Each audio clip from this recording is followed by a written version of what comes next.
Hi, everyone. I'm Nikki Klosser, and my guest this week on the Portrait System podcast is Annette Sundberg. Annette is a photographer in the St. Louis, Missouri area, and she focuses mostly on seniors. And the thing is she, as far as she knows, is the most expensive photographer in the area, but she keeps her calendar fully booked. Annette went from what we call a shoot and burn photographer to changing her model entirely to in-person sales. Once she did that, she increased her income while shooting less. During this interview, Annette goes in depth about how she does in-person selling, and she just shares a whole lot of amazing details about how she runs her business in general. Okay, I'm so excited to introduce Annette Sundberg. Hi, Annette. Welcome to the Portrait System. How are you? Good, thanks. How are you? I'm good. I'm cold. It's so cold here. Our kids have had snow days the last couple days. Well, one was a temperature day because it was like below freezing, and I'm just ready for summer. Yes, us too. I bet. You're in St. Louis? Yes. Yeah. Yeah, We've had the our same. weather's... We had a couple snow days and Yeah, we're pretty similar, I'm assuming, as far as weather goes. All right. Okay. Let's talk about your photography journey and your business and all things in between. Yes. How long have you been a photographer? Well, I've done it pretty much all my life since a kid, but started the business in 2008. So, yeah. All right. So it's been a while. It's been a while. Yes. Have you, since then, so we're at 2024. So if my math is correct, that's like 18 years? No, Yeah. 16 years. Oh my gosh, 16 years? Yeah. Oh my gosh, if I can do math. Yeah. Have you, is your business something that has always been like really profitable for you, or, since 2008, or did it take a couple years, or did it take, a lot of years to get to where you're at today? Yes. I would say, you start out like everybody else, just thinking, I was at home with my kid. Here I can actually do this now. And even if I'm bringing in just a little bit to help, that's better than nothing. And then I can play around with it and have fun. Mm-hmm. And so you take everything in. So I think at first I probably was charging like $50, maybe, for a family session. Okay. $50. So yeah. That's, yeah. Yeah. Really low. And that was just to get the experience. And I think my website was probably really embarrassing at this point to look back on. But, my husband's IT, so he had a whole WordPress thing going for me. So we tried to make it the most presentable we could. Yeah, totally. Yeah. So, from there, and then doing weddings and stuff, I started making a little bit more, but just gradually going up the ladder there and all that good stuff, realizing your worth and, getting your niching down to where you want to be and all that good stuff. All right. Well, let's dive into that a little bit because, before we started recording, you had mentioned that you used to do shoot and burn and now you do in-person sales. And I know there's a lot of people out there. I was the same, like myself included. People are like, you need to do IPS. You need to do IPS. And I'm like, I do? Are you sure? It scared me. I didn't want to do it. It seemed daunting and I just didn't want to do it. Obviously, when I started, my sales average shot way up and it was really great. But I'm just curious, how did you feel about it initially? Or did you just always feel like sending out the gallery was just a way to go? Like, what was your mindset, I guess, before you went to IPS? Let's start there. Well, I'm not a salesperson. So I didn't want to have to sell to people. I didn't want to have to sit in front of people and have to try to sell myself or try to get them to buy stuff. I just didn't feel comfortable and didn't have really self-value at that point yet. Didn't really know how to explain to people why it's so important to have something tangible in their hands. Mm-hmm. Once I could realize my value, like how that brings value to your clients, that's when I was able to really kind of get over that fear. And then once I started doing it and continually doing it, it started to become easier. And then once I saw that it actually worked, and it was so much better, and I was actually finally making an income versus just a hobby, a very expensive hobby. Yeah, totally. Yes, it was a lot easier. Was there like a turning point for you because you had said, you still had to figure out your value and self-value and all of that. And we say this a lot on the podcast. Sometimes people don't know that that's what they need until they're really in it and wondering like, why the F can I not raise my prices? Like, what is going on? And just, the fear around it all. Right. Right. Like, was there a specific turning point for you, or did it just slowly happen over time, to get that confidence? I feel like it happened over time. It was not something quick. I started to raise my prices a little bit with the shoot and burns, and then trying to start adding in selling the stuff on top of it, not necessarily in person. And then I really, really wanted my studio space so that I could learn more and could grow more. In order to do that, I needed to make some money. So that's when I went ahead and said, I'm going to do this. So I got the studio space, and I just really started from scratch with it. And I was very nervous the first few times, but once I got through it and I knew my product that I was selling, and I knew my prices, and I knew that I was worth that amount, that's when it really began to work for me.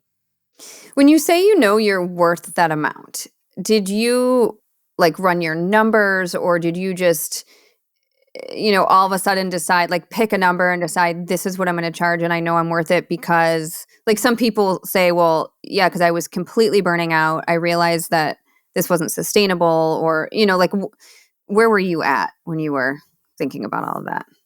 Years ago, I did the burnout phase, and I think that's when I kind of started raising the prices. But then when I got to the point of doing the in-person sales, I just knew that, I ran the numbers in order to pay for X, Y, and Z. I was going to have to make, a certain amount. Yeah. So then that's when I realized, okay, this is what I'm charging. And I was scared that people wouldn't pay it. But when they actually started paying it and they actually loved the products, that's when I knew, okay, this is it. Like, I've gotten here. I'm good at what I do.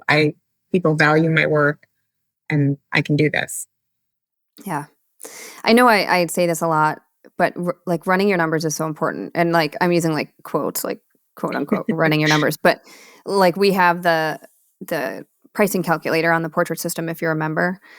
And it is so eye-opening. I don't know if you've ever used it, but it is like, I mean, it just solidifies everything. It makes you realize this is not about me just, I don't know. I don't know if I want to raise my prices. This is like, if I want to stay in business or even grow my business whatsoever and not burn myself out, this is what I need to charge and why. Because I think sometimes people put the blinders on about like the expenses that there truly are, and they don't include everything, and they sugarcoat it. And it's like, oh, well, I just shoot outdoors, so I don't really have any, expenditures because I don't have a studio. No, this is not the case.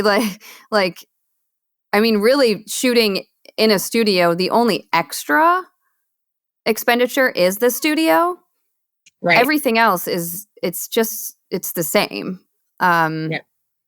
Yeah. So anyways, I just really, really encourage people to do that, because sometimes they can take that emotion out of it and be like, all right, if I want to make $100,000 this year and I want to shoot 3 shoots per week, this is what I have to charge if I'm going to make that money, including taxes and savings and insurance and website fees and any sort of outsourcing. Like monthly training, like any of your monthly training, your continued education, your conferences, your workshops. Like, in order to grow, sometimes you need all that. And that stuff's covered too. So yeah, for sure. Even like gas to get to and from your location, cell phone. Like, there's so many things that go into it. People don't realize. Yeah. Right. Yeah. Okay. I'll get off my soapbox now. I know I talk about that a lot, but it's so important. So yeah. Now, St. Louis, are you in St. Louis proper like downtown, or are you in more of a suburb of I'm in a suburb, so I'm about 40 miles west. Okay. So a smaller town. It's not like a massive city. Right. I moved from another suburb that was a little bit bigger, probably about 20 years ago, to this small town. There was nothing here but a Schnucks, a Walmart, a Walgreens. And now we've grown. We got like crazy traffic, all these stores coming in. So we're getting traffic. Yeah. How would you compare yourself if you think about the other photographers in your town? Mhm. How would you compare yourself price-wise? Are you on the lower end, the higher end, in the middle? If you know, and some people don't even Yes, know this, so if you don't know, that's okay. I'm been told this, and I'm probably am the highest pay or highest priced photographer, probably because I do the in-person sales, and that there are a lot of shoot and burns, or they're shooting and they are doing some in-person sales, but not really. So they're doing packages with product, but they're not really sitting down with them and going over all of it. And their prices are a lot less. So Okay. because I'm actually bringing them into the studio and we're going through the images, we're finding what product we want to do with that. By the time it adds up, the average sale right now for me would be 3,500. That's Um, fantastic. Yeah. and most of them are probably by the time they do their session fee and just some of their packages, I would say they're probably about 1,500 would probably be the Okay. next down. So you're over double of what the Yes. typical photographer in your area charges. Yes. And you do have clients, though. It's not like you don't Yes. have clients because you're the most expensive. Yes. Yes. Yes. I just Okay. have I just maybe a few less, but I'd rather spend my time and effort into that than doing, 6 clients to my one. right. And that's exactly what I was hoping you would say is that sure, you might not have a million clients, but if you only need to shoot half as much but still make the same amount of money or even more, why not do that? Right. Well, it's more enjoyable and you don't burn out. So, Exactly. And I think people fear that if they are the most expensive, that they're not going to book clients. And right. I know how it felt. I remember, and I feel like sometimes I share stories over and over, but they're important. Like when I first started networking and doing personal branding shoots, I knew I was the most expensive in my area by a lot Right. in Seattle. And it freaked me out. But I knew my numbers and I knew this is what I had to do to make it worth. And I also knew I was going to give them like really, really beautiful branding images that were going to make them more money in their business. So, once I got comfortable with it and once a couple people started paying it, I was like, okay, here we go. It Right. doesn't matter if someone else is charging 150 and my minimum is 1,000. It just doesn't matter. Right. So, Right. but I Yep. don't think you'll be as successful as the most expensive photographer in your area if you are not providing amazing service, if you're not at professional standard. That's part of the whole package. I mean, right? You give Yeah. them the experience. That's part of the Mhm. price For tag sure. on it is I'm not just taking their pictures, giving them a USB and sending them on their way and never talking to them again. Yeah, I exactly. am making sure to make that connection, that friendship, and just really help them not only right then, but in the future as well. Yeah. I want to get more into how you do your IPS. I think that's really important to Mhm. hear. But before we do that, tell people what you mostly focus on as far as genre. So my heart is with the high school seniors, but then I also just branched into, I shouldn't say I just branched into, I've always done headshots and kind of branding, but it was kind of on the side. And they used to call it lifestyle back then. And like now it's Mhm. branding. And back then, 10 years ago, it was lifestyle photography, whether it be for business or what have you. Yep. And so now that, with my seniors, I love so much about finding out who they are. How can we showcase that? What can we tell in that photo? It kind of led over to the branding, because I can do that with somebody with a branding. And then that's my heart. That's where it is. So it's just helping people convey who they are, what they're, need to show in their pictures and Yeah. all that good Yep. stuff. Okay. So seniors and branding mostly. Mhm. Yes. Okay. So just kind of walk us through the whole experience. So let's hone in on seniors to start. So someone inquires, and I know you said that. Well, okay, actually, you didn't say this, but do you have specific packages from the start? Like when someone asks to see your pricing, what does it look like? So when they want to see my pricing, I have, your individual a la carte pricing. They have their session fees and they have that. And then they have collections. So the collections would include an album, prints, like gift prints, their USB with the digitals that they put in that album. So they are getting their full size digitals that some of them just have to have for social or whatever they want to do with them. But they are also getting that album. They're getting those prints put on their walls. They can add on frame prints. The top package has the frame print in it. And then I do offer a small package for digitals, which is only printable up to 8x10. So I try to shy away from that. But if I get somebody in there that's like just adamant that that's what they want, they can get it, but it's only for print up to 8x10. Okay. So when they book in, are they paying a session fee? Are they prepaying for anything up front, or is everything done in your sales session? So when they inquire, I try to get them on the phone, or I have some people like to do the text or the email, and we have a conversation, and I try to get them into the studio for a consultation, just so I can find out a little more about them, show them the products. They kind of get a feel for the pricing then, because it's in there. But then once they set their appointment up, it's a $300 session fee. And then we go figure out what they want to do during the consultation. And then the day of the session, there's a $500 deposit towards their order. So that would be applied towards whatever they purchase at the order session, which is typically about 2 weeks later. Okay. So that's kind of cool. I like the idea of doing the $500 deposit, because when it comes time, like if their order's $3,000, they only have to pay $2,500 because they've already paid that. And sometimes they forget that they even paid that. So then it's, money forgotten, and it's upset that way.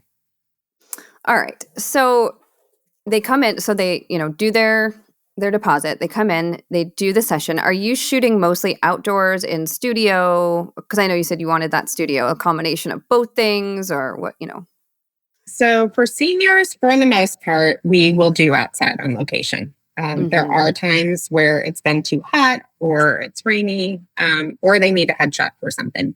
I do more the studio with the model team, come in, we have little themes, and we do fun stuff there for that. So I use that more for that and headshots. But for seniors, it's mainly on location.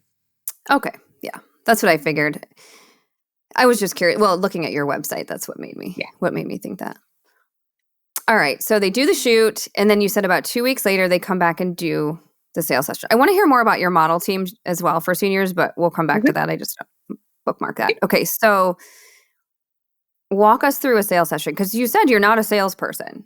Right. So like, how do you, and trust me, I'm not either. Like, how do you structure it when they come in? And make sure you talk about, because I know you said albums, and they can do add-ons, and that's it. So it sounds like your like wall art print product heavy. Is that what you think gets your pricing up quite a bit, or is it through selling other digitals?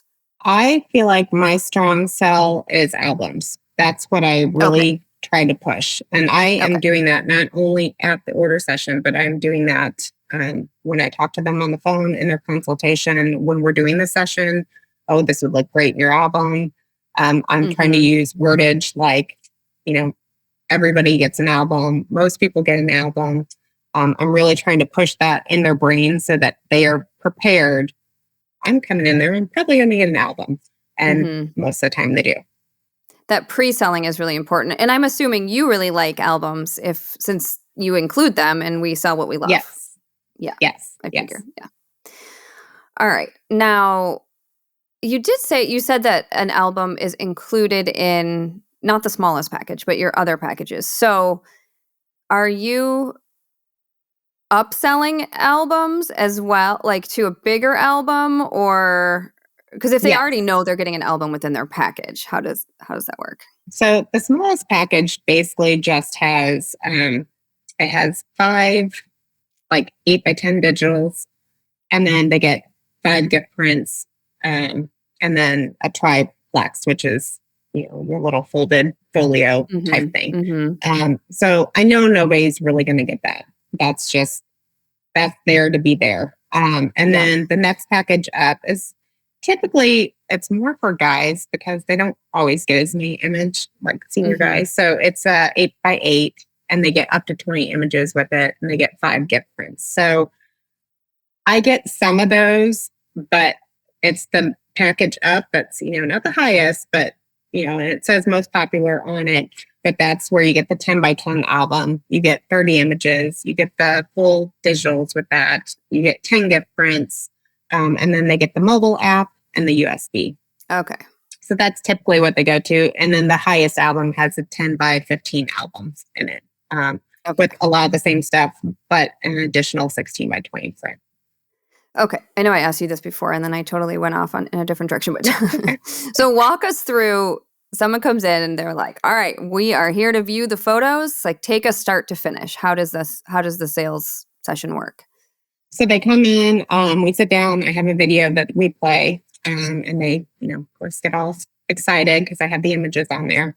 I do not sell, or I do not show the edited. Only if they have sneak peeks, they will see the edited images of those sneak peeks. But the rest is unedited, so they know that full aware going into it. So they're going to see all the unedited images. And so they watch the video, and then I kind of explain to them, how we're going to go through it. We're going to go through each image. It's yes, no, or maybe. We can go back through those. Please keep in mind, anything can be removed, touched up. So don't let that hinder you from picking an image. Because a lot of times people will, they don't know a phone in the pocket can be removed. They don't know a lot of the stuff that we can remove in the background that to them is distracting, and it keeps them from buying the photo. Which is another reason why in-person sales is so important, because then they're like, well, I don't like that photo because of this. Well, that's fine. I can take that out. It's not. Annette, I can't tell you how many times that has come up. Like, I could see the look on their face and I'm like, okay, I can tell something's up. Like, talk to me. And I'm thinking of a specific person who she wanted more volume in her hair. And I was like, okay, what is it about? And she was like, my hair looks flat. And I was like, so if I can give you more volume in your hair, you will love this photo. She was like, I absolutely will love all of them. And I'm like, okay. So then I fixed her hair, added more volume. I stopped my screen share because I always do it in person, but on Zoom, Right. Stop my screen share because I don't want them to see me editing the hair because that's weird. And then really quick, come back and say, okay, what do you think about this? And she's like, yep, done and done. I'll take the 20 package. If I had just shipped off a gallery, I never would have had that conversation. It's happened multiple times. Or they have like a lazy eye or anything like that they just don't realize can be fixed. It's interesting that you say lazy eye, because even though as human beings, our eyes are never going to be exactly the same size. They're just not. But in a lot of photos, people see one as smaller or bigger than the other, and it drives them nuts. And I have fixed eyes. I can't even tell you how many times. And thank goodness for Liquify in Photoshop, because you can change that eye size super easily. Yes, it's very easy. Or even just swapping. There's times I've had to swap a face, when there's more than one person. So, they just don't realize that stuff. So that's why it's good in person to have that and be able to tell them that stuff. Okay, so you do yes, no, or maybe. I do the same thing. And then from there, what happens? So we probably go through them about 3 times. Sometimes we can get through twice, but it's usually takes about 3 times. And we narrow it down. And usually they're anywhere from 20, sometimes they're up to 50 images. And when they get 50 images, we stop and say, okay, here's how many images you have. Let's go ahead and see what you're thinking about doing. And we kind of go over the albums. We go over the pricing. When I show the collections to them, I list them from, highest down. So typically they're looking at it sales wise. Well, I don't really want this one, but this one looks like in range, but we're going to have to nix about 20 photos. So then we have to go back through again. And it really kills them sometimes to do that, but they'll do that versus going down to the lesser package, which is the 20. So that's kind of how I get them in that little pocket that I like with the 3,500 sale. Okay. And then from there, are you just kind of like, okay, that's your package? Or are you also showing the wall art that you have and the albums and trying to upsell from there? Or are you just kind of like leaving it be? So I have tried to dabble with having the print, like printing a 16 by 20 print and having it out there. Haven't been able to sell that one yet, but I'm working on ways, trying to figure out better ways to do that, to get that, to upsell that. And I'm trying to sell companion albums too. So I'm working on that, but hasn't happened yet, but I'm getting there. What did you say you're working on? Trying to sell what kind of album? Companion albums, so like for companion. grandparents. Yes. Okay. So if they would purchase it right then, their same exact album, but a smaller one, it would be 50% off. Okay. So that would be a way to kind of upsell and be less work because it's already created. You're just getting a smaller album. Right. What kind of album options? Like, do you just have, this is your standard cover and this is what you get? Or do you have options for, the different choices? If they choose the cloth or leather or, any of that, they have options of colors. And then they can put on the 10 by 15, they can put the acrylic or the metal. That's their millers. So, you can put those on it. And then I do have an album in the highest package that I love is it's by Photo, and it has like the velvet case and an acrylic top, and it's just a really nice, upscale album. But nobody ever gets it because it's pretty pricey. But I love it. But so that's a fancy one. Yeah, I'm wondering, and you may have already thought about this already, but I'm sitting here thinking, what if you just did the standard, they get like black, this is what you get, whether it's cloth or leather, whatever you decide. If they want a different color or a different option or whatever, this is the add-on for X amount or something like that. Right. Upsell it. In that way, yeah. I'm just trying to think of different ways that you could upsell. Yeah, that would probably be better. That way it's like, this is the standard. We do have options for all these other beautiful albums if you decide you want that, and then just have like the extra add-on pricing for that maybe. I feel like people might bite definitely on that because, Right, because the samples in the studio are, well, there's a few with fabric or leather, but they are the acrylic. And so they see that, and that's what they teenagers especially, they just want that really cool album. Where if you're giving the option, well, you can do cloth and you can do leather and you can do this color, that color, then, parents are going to be like, no, let's just stick with that. But if it's, you either get black or you can upsell, I wonder if that would be, I don't know. I'm just trying to brainstorm here. How you can just, up that sale a little bit. Yeah, that's a good idea. All right. So pretty awesome. And you said your average is around, you said 3,500 right now? Yes. Yep. Yeah. I mean, that's pretty significant. It's awesome. Worked hard to get there. Yeah. Yeah. Well, I was going to ask, what are your costs as far as, do you pay a hair and makeup artist or an average cost for an album? And I know this will, I hesitate to even ask you because I know it'll vary so greatly depending on where you live and which company you use for albums. But just out of curiosity, like what is an album cost for you on average if let's say 30 images go into it? So a 10 by 10 that I typically get that from Miller's, I would say I get the double thick pages, it's probably out of pocket about $300 once you do, all the added stuff. So it's about $300. Yeah. I mean, that's another reason. Imagine if you were charging only $1,000 and then $300 off the top is going straight to the album. Like there's just no way. Yes. Well, and if you ever, which it's happened where I've had to do a reprint on my own mistake, you're not covering, that's not covered. So then you're out. So that's really been nice for, it's only happened a couple times in the last 4 years, but it's happened. Something to consider for sure. All right, since you're so senior heavy and you'd mentioned the model team, will you talk a little bit about that and how that works? Yes. So I actually just started it because my daughter is a senior this year. So she has always kind of been my little marketer. And with her leaving, I know I need to keep that name in the school, and I need other little marketers out there. And a lot of people around here do it. So I've known about it for a long time. And with my seniors, last couple of years, I've done free shoots with them just for the fun of it. So we always have so much fun.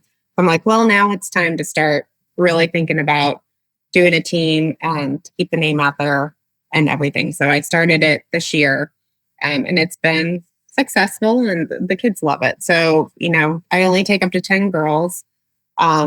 It's a flat out 250 rate, which kind of just covers all the stuff that, I purchase for the shoots or, all that fun stuff. And then we collaborate on fun ideas. We take time and see what they want to do, and they come to the studio. Or we have a really cool one we're doing in spring with one of the guys from a networking group has this old truck, and so we're going to do like a boho type shoot. Fun at a park, so it should be fun. So coming up with all those fun ideas is good for them, and they have a lot of fun. They giggle. They got pictures to share. It's a good bonding experience for them. Yeah, there's something like I've heard of people doing where the girls get or the boys either get incentives or for booking people or that sort of thing. Is that something you do, or is it more just word of mouth, sharing of pictures, things like that? Yeah, I'm hoping it's just going to be word of mouth. So I haven't really got into that yet, but because I don't want them to feel like they have to do anything. I want them to be happy, having fun, and spread my name because they want to. Yeah. And so far that's happened. So that's kind of, I don't want them to have to feel salesy, since I don't like to do sales. Yes. I don't want them to feel that way. So I want them to just have fun. That's my main goal, is they can have fun and then spread the word. That's what they've been doing so far. So.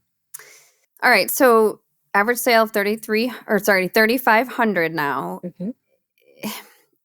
Do you feel like it was, once everything clicked, has it been easy along the way? Or did you have any sort of struggles, that might be helpful for people to hear about?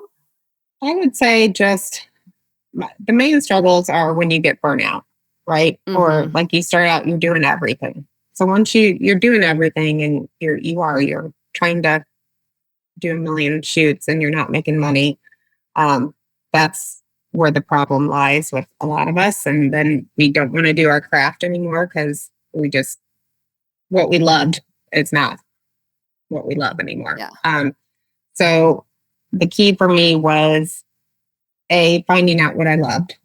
And that was nixing the weddings, because that weddings were not for me. Yeah. I did a lot of them, but they were not for me. And just really, my heart was lying with those seniors, and then really just concentrating on one area that really had my heart. And then from there, okay, we need to raise the prices so that I can make this work, so that I can go and I can learn at all the conferences. I can go and I can, do these workshops. And then with that knowledge, come back and take these amazing photos for you. Yes, I'm worth that. Yes, I want you to come in. I want to make you beautiful. I want you to feel confident. I want to have these amazing pictures for you to have, and a tangible album to have, 20 years down the road. I don't want you to get a disc or USB and just those images go unused for years. So. Yeah. Did you get any pushback when you raised your prices, or did you, what was your experience with that? I do have past clients that have come back, and a sibling might have had a picture and then they come back and they're, that's not what we paid. We paid $400 and got all the digitals. So I have had that, and I have slowly kind of worked with them. So I would give them a discount. So they would come back, they would understand that now they have to actually purchase a package, and I would give them the discount of that $400 off of whatever the package was that they got. And that's kind of how I worked with them. Not sure if that's the right way to do it, but that's the way I did it, just because I felt like I needed to give them something for coming back. And that's something that I felt comfortable doing. Yeah. Yeah. I like that system. And it's something we've talked about a lot on this podcast, is for return clients doing something similar to that. And, I've always felt okay. I felt, once I raised my prices, I raised my prices quitty prick. I almost just said, oh my God. I raised my pricing pretty quickly into my business, because I knew that in order to achieve my goal of quitting my job as a social worker, I had to be charging sustainable prices. Right. But yeah, I remembered thinking, or even if there was a client who wasn't necessarily a repeat, but was on the fence about booking back when I first, had those higher prices, at least it was someone that was going to be in the door that I could give a great experience to. And yes, maybe they got a $300 gift voucher or whatever. But usually a client that comes in, even at a discounted rate, will turn into more clients because they talk about me in referrals and that sort of thing.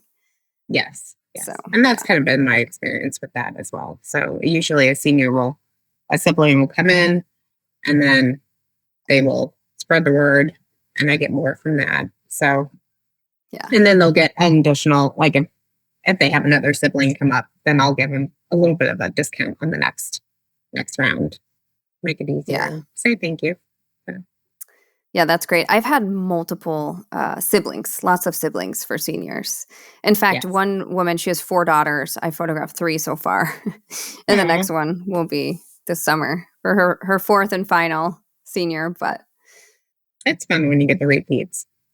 Yeah. Do you ever do any like family photos or anything, or do you try to incorporate more than one session into your? So I do offer when they get their senior session with me within 6 months, they get a free 30-minute family session that they have to use within 6 months. Yes. So it's, money that you're not leaving on the table. So as in they don't have to pay the session fee, but they still have to purchase the photos. Yes. Got it. Ooh, yep. I love this. This is really smart. And I love that you put a timeline on it. Yes. That it has to be within a certain amount of time, because then that gives you the opportunity to follow up with them and say, hey, it's expiring. And, people are going to forget and push it out and push it out and push it out. So that's really smart to do that. Right. Yep. And it's good because they're going away to college. So it helps get them that lasting image to put, on the wall of the family before everybody splits apart and you can't get them together again. Ooh, that's a really good, it's true and it's important that, hey, your child is going to be 18 and possibly leaving the house soon. And when's the last time you did family photos? So you've got this free session. Okay, so when you say they get this free session fee or whatever, they know that they have to buy the photos though, right? They're just getting the Correct. Session fee? Like okay. Correct. Yes. Yeah. Very upfront. I just want to make... Yeah, after we're all done, I will send them an email that kind of gives them all the details with it, just to remind them that they get this complimentary 30-minute session and here's how they can book it. Yeah. Okay. Yeah, I really like this a lot. I think it's super smart. How many people actually take you up on it? Like, do some not? So, I would say 50-50. Yeah. Yeah. Because people, it gets away from them because then they got the graduation. So you do kind of have to follow up with them, but sometimes it's just not in the books. I've had people come later and ask to use it past the 6 months, and depending on the family, I've gone ahead and done it. You're still going to make a sale off of it, so why would you say no? Right.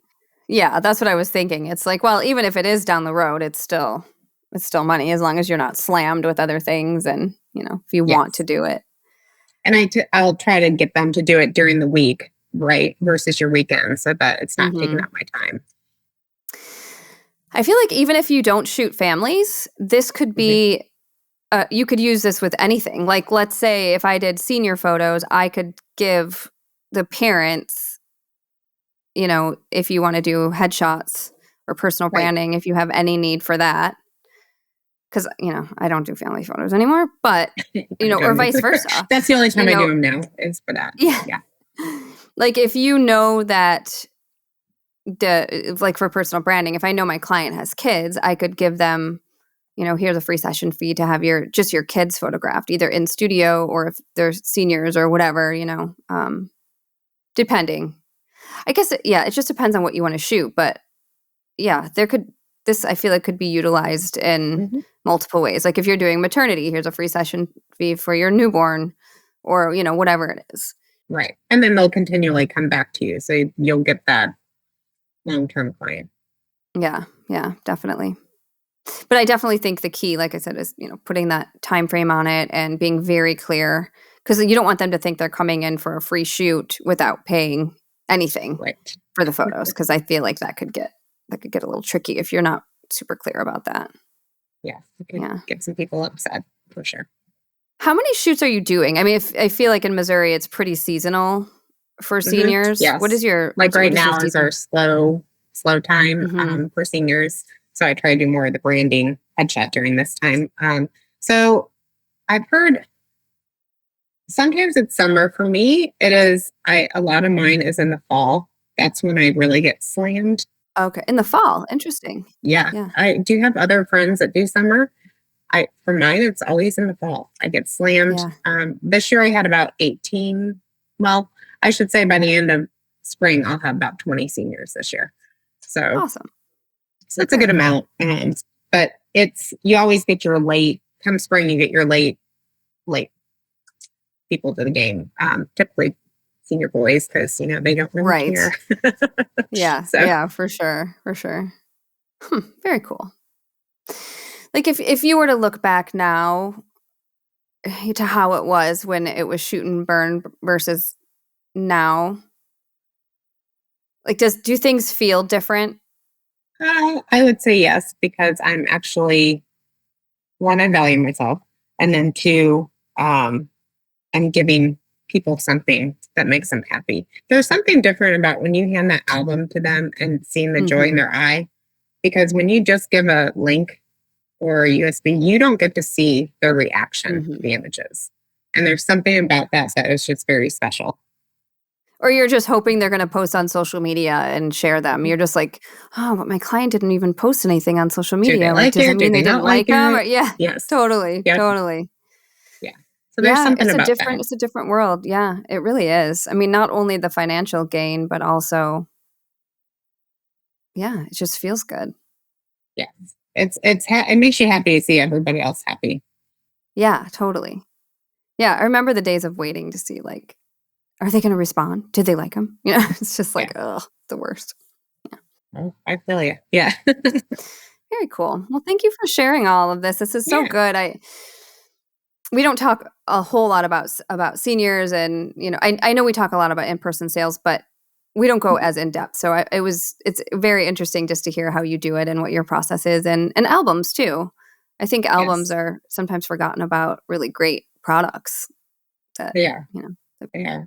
My grandfather was a photographer, so we had all the scrapbooks and all the pictures and negatives and just the memories and flipping through those. I think that's why I'm so partial to the albums, because I remember as a kid going through all this stuff and I loved it. Oh yeah. So I just want those to be passed down and people do the same.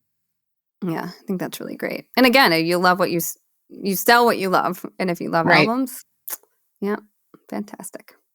All right, cool. Well, I still have a couple questions that I always ask at the end of each episode.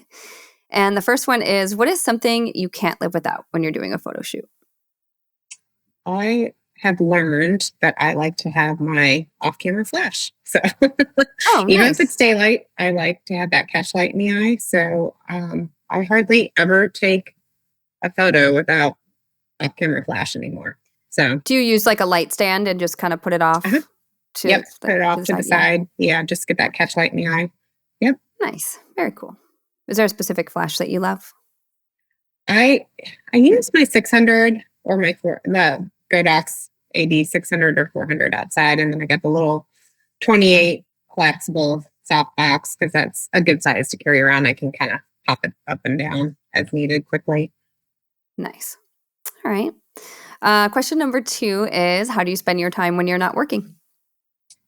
In the summer, we head to Mountain Home, Arkansas, and go to Norfolk Lake. We have a spot down there. So that's, in the summer, you're going to find us there all the time. So pretty much lake life. But then winter, we're just here with family and friends hanging out. It's too cold to do anything outside. Oh, God, I know. We've been taking our kids snowboarding a lot. But it was, seriously, there was one day it was like -20 wind chill. And I was like, no. Yeah, no, I'm not doing this today. We have a ski resort here, but it's fake snow. So yeah, that's how it is with us too. Yeah. All right. Number 3 is, what is a photography specific product that you would recommend for people to have? I love my Canon 70-200. That's my go-to lens. Yeah. Well, mine's a Sigma, but yeah. The 70. I love the compression that it gives, the 70-200. Mm-hmm. It's heavy though. Does it bother your back?